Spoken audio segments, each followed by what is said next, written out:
Thank you all for joining us today for Youth Sunday. This is a special dialogue sermon featuring some members of the youth from Brown Memorial.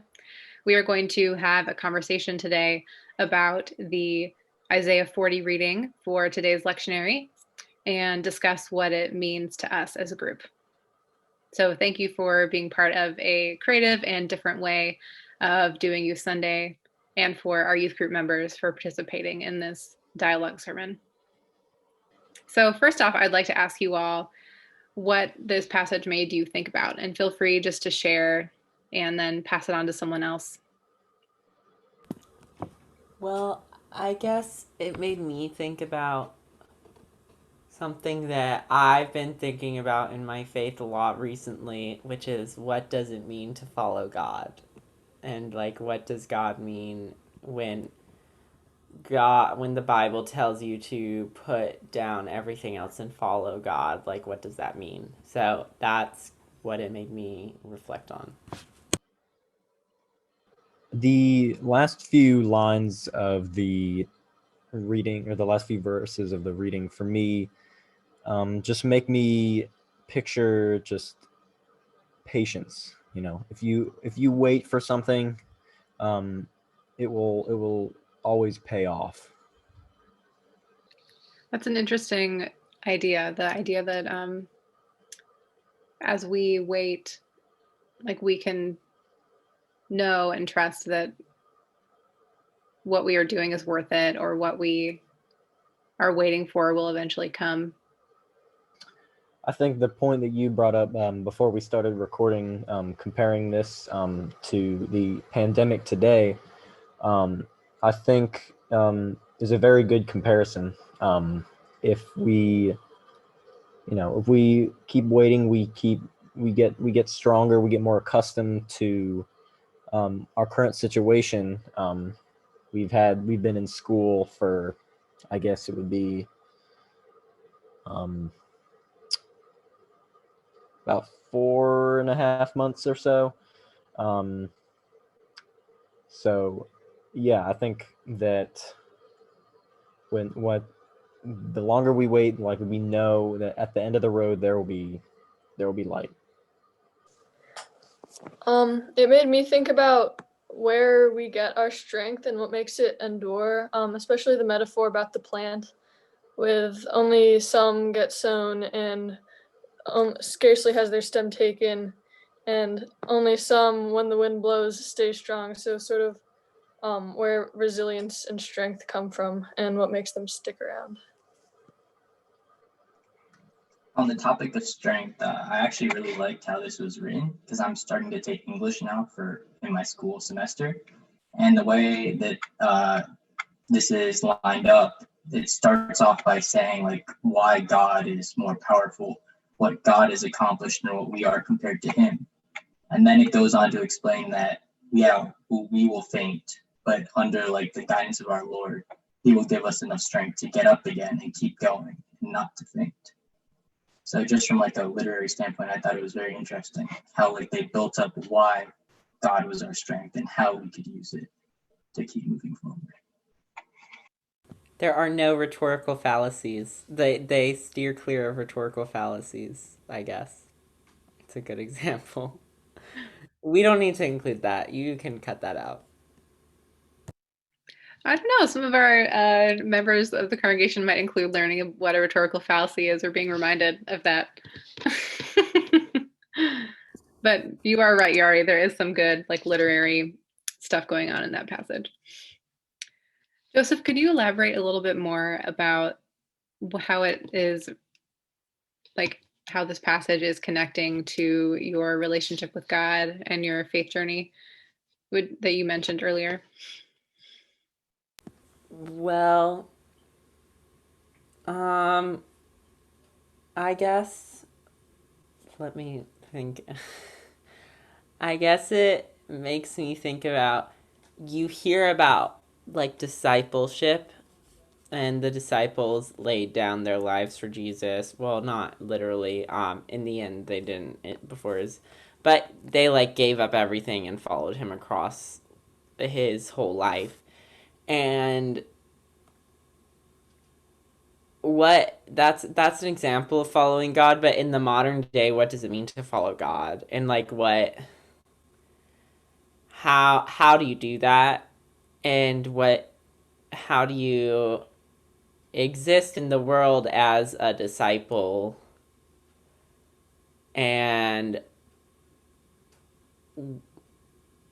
exist in the world without a disciple? And that's like honestly really scary for me, because I've always thought about existing in the world as a disciple as outside of the systems we live in and the systems of our culture that we live in.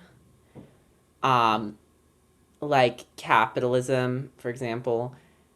And how do you do that?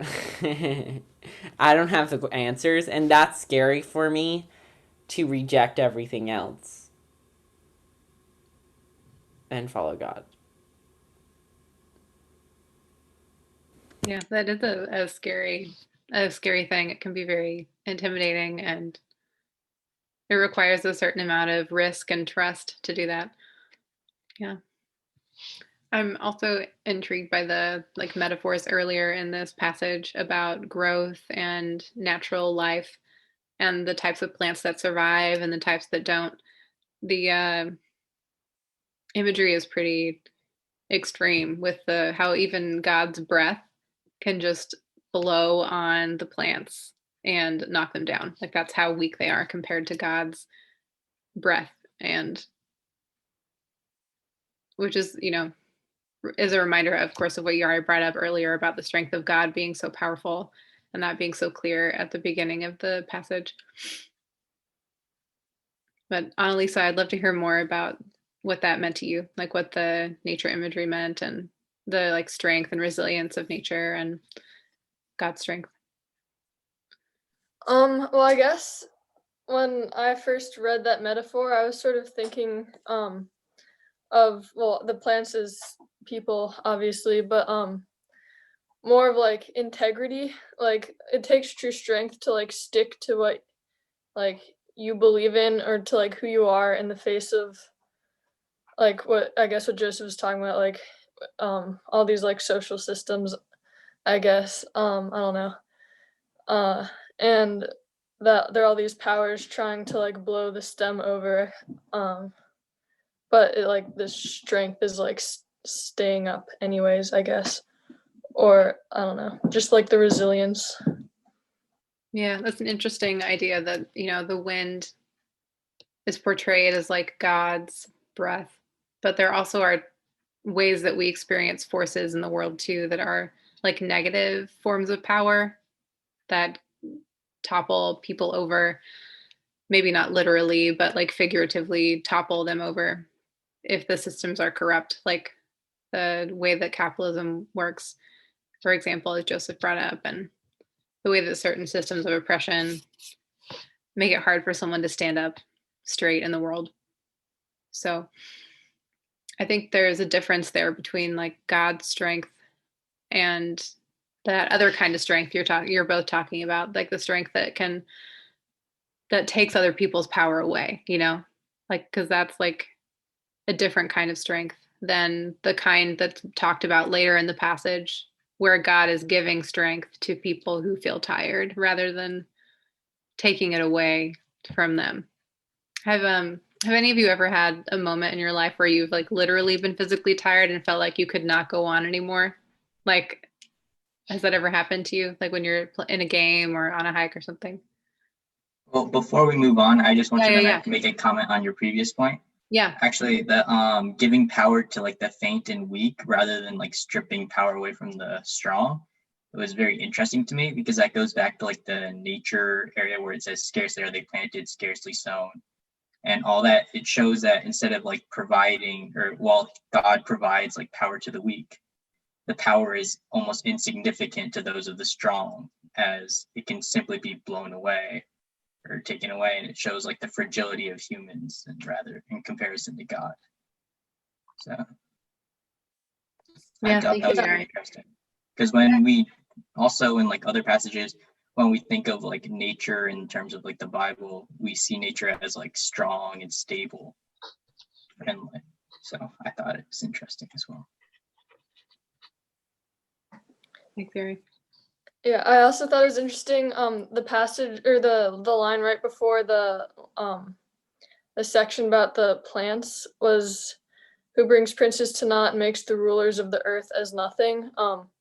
Which I thought was very interesting because it was like those rulers are sort of the foils of the plants that stay strong. So saying that like even like those who are considered the most powerful in our human systems can't necessarily stand up to God's strength. That like the different powers mean, I guess, different things. Like titles aren't equivalent to like internal strength or whatever.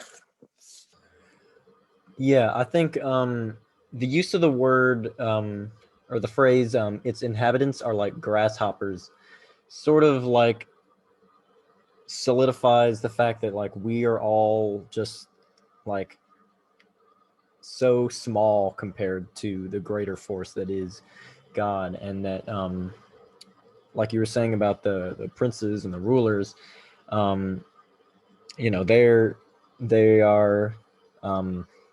they may not be as powerful as you know they are made out to be. I would like to add on to what Liam said, that it's so interesting because the grasshopper is such, if we're going with the literary, um, if we're talking in literary terms, the grasshopper is such an interesting choice of an animal because to us, grasshoppers seem very insignificant, probably like we seem to God. You know, you see them hopping around, it's no big deal. But if, like, I don't know if anyone has ever watched a grasshopper hop, but they're actually really impressive animals, and they have, you wouldn't look at it, you wouldn't look at them and think so, but you see them hopping from blade to blade, and like that's a long distance for something of its size. So it takes an incredible amount of strength and also um engineering. It's not brute strength, it's like the engineering of their body, their anatomy. Um, and that to me kind of speaks to, yes, we are insignificant to God, but also God gives us strength in places that we didn't know we could find it, and that our bodies are actually can do way more than we think about. And you know, Michelle, I was thinking about your question about going on and being able to go on and ever having a time that not being able to go on. And when I'm not able to go on, or when I think that, it's normally spiritual or mental. It's never my body. Like, my body can always do it. It's just me and my mind getting in my way. So I thought that's interesting. Yeah. Yeah. Thank you for sharing that, like, reframing of the grasshopper. I love that idea that the grasshopper actually is this, feat of creation, how it is made and the strength that it has and the ability it has to jump as far as it does. And that although it may seem like an insignificant insect to us, it actually has a lot of lessons it can teach us. Building on Joseph's point of like how I feel powerless, I believe I agree with him completely. Like it's never when I just run out of like breath do I feel powerless. It's when I don't believe that I can do anymore. Or when I feel like I haven't succeeded as much as I don't. It's always a mental thing. It's never because I didn't feel like I couldn't do it or I physically couldn't do it. No, it was because I couldn't feel like I couldn't do it, not because I couldn't do it. And I think that happens almost applies to my life completely, whether it's like school, because it's not that I don't know the information, especially if like I fail a test or I don't do well on an assignment. It's more of the fact that I didn't believe in myself enough to like put in. No, that's I didn't put in. It's not that I didn't put in, or my body physically couldn't remember enough information to solve the problem. it's that I didn't use or I didn't have the strength to like persevere through like, okay, let's dig down and really try to solve this rather than just giving up and then moving on to the next one. I completely agree with you two, but I'd also like to say that when I feel physically exhausted, I actually feel as though I've accomplished something. I actually feel like more motivated. I feel if I feel like I've done something. But when I don't have the motivation for something, I just feel like completely lazy, like I'm like, I don't want to do anything. And that has happened a good number of times with virtual learning and online school. Um, so, but doing things that can be physically exhausting often lift me up and give me that little boost that I need. Yeah, I always find if I ever complete a big challenge, I always find myself more motivated. More motivated than even before I finished it. It's kind of strange. But it's like the reward, I guess. It's almost like the pain of the moment or the like exhaustion is evidence that your body can do more or is capable of more. Um, it's like a good kind of tired or a good kind of hurt is usually how it feels for me when I feel that way. Rather than like a pain that I want to go away, it's more like, oh wow, like my body is really strong and I can do a lot and I can accomplish a lot. And there's something that feels really good about that. I'm curious about the last section in particular too, that like how what it means to you when you do notice that you've reached your limits or you know that you need help, and it not being a bad thing but it being okay. I think that God giving the strength to people regardless of their age is really a beautiful thing, and that God is available to all of us when we need support. And although it talks about strength in this passage, it may not always be physical strength that we need. It might be emotional strength that we need or intellectual strength, something like that. And I wonder what that, like, what is the difference for you all when you notice, either a moment when you know that you can keep pushing yourself versus a moment where you know it's okay to say, hey, God, or hey, whomever, I need support in this moment. Because I think they're different moments, but they're part of the same thing. Because there are certain moments where we can keep pushing, and we know we can do more than we think, and it often is a mental or emotional block, like Joseph was saying. But there are also times where we need to rely on other people or need to reach out to God for support too. So, what is that? How does that like look for you? Like, how do you know the difference internally? I guess if I'm understanding your question right, normally I found that through my life when I need help with something that God wants me to be doing, God normally sends the right person to help me. And it kind of just happens. It's not like I make a conscious decision or like the right teacher. But there are things that I've done pretty intensely, and I don't know if this is God or if I'm being too like, listening to signs or whatever, that I've kind of just like stopped. And it's never been a huge thing that I've stopped. Like it's never been like a huge decision to stop or something. But I just do. And that's probably God telling me I should stop.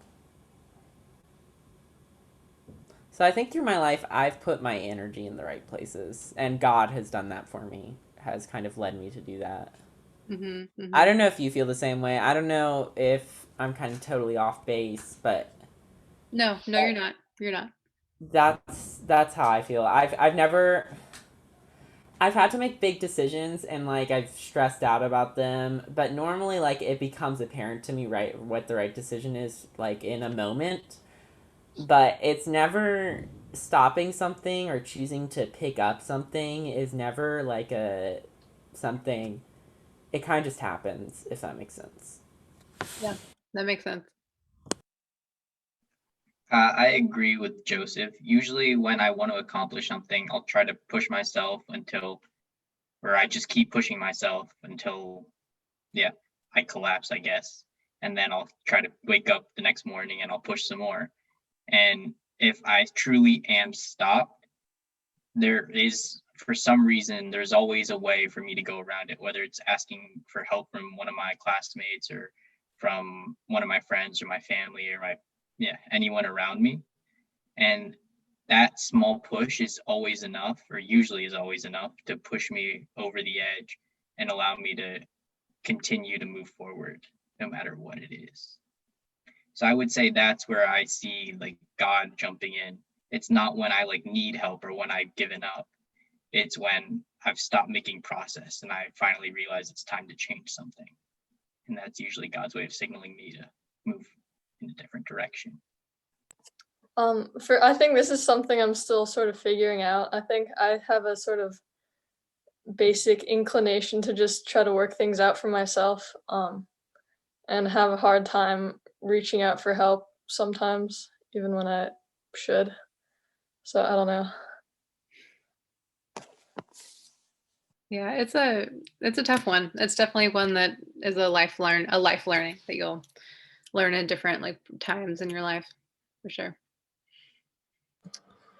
I'd say for me, typically I find myself at like a little impasse, and then I get reminded that there are other ways to approach something.